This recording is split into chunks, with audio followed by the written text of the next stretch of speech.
Hello everyone, welcome. And today we are going to discuss about the catgut suture.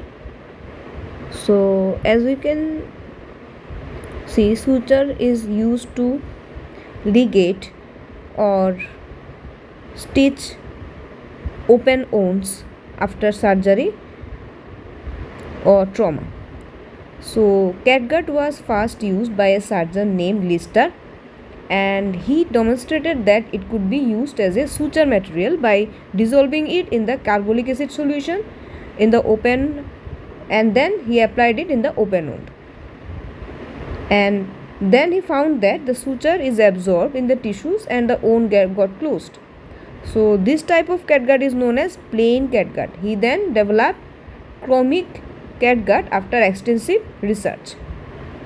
So catgut basically is a natural absorbable suture, that is, it is absorbed in the tissues. Now how we can prepare catgut? So catgut is prepared basically from the sheep intestine.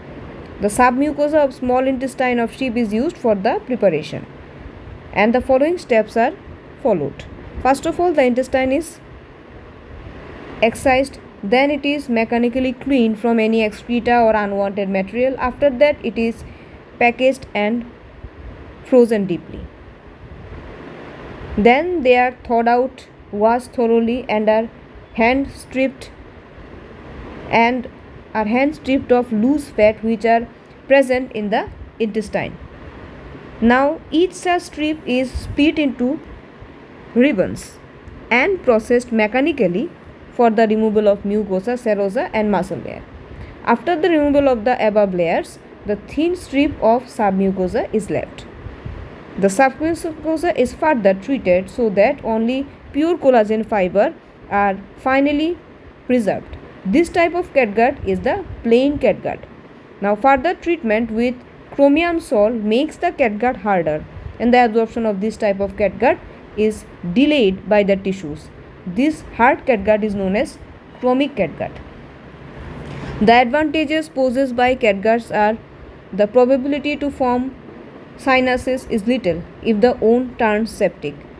In situations where we can only use the absorbable suture such as biliary tree, joints and urinary tract. In situations where non-absorbable suture will cause hemorrhage while suturing. Example is in suturing GI mucosa. Skin sutures for sensitive areas such as scrotum, vulva, perianal region, etc., as the removal of suture is really painful from such areas, so absorbable suture or catgut is the preferable thing here. Disadvantages. Now these we have discussed about the advantages. Now catgut have many disadvantages, like preparation is complex and it is also expensive. The source is really septic, it may cause sepsis, and it further has problem of sterilization.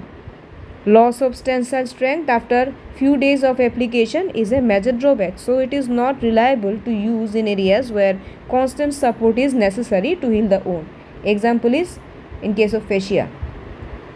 It may also cause frequent tissue reaction which is unnecessary in certain situations. Not holding is not good enough. Not holding is a major factor in case of suturing, and by catgut it is not good enough. And it should not be used as a scaffold, as I have already discussed. It loses tensile strength after almost 3 days mostly, so it is not reliable. So nowadays it is replaced by many of the doctors for such disadvantages. But above all, catgut was the first such sutures which have been applied and which was widely used previously. So this is a brief discussion regarding catgut, and here I am ending my today's video. See you in my next video, and if you guys like the videos, please subscribe the channel. Thanks for watching.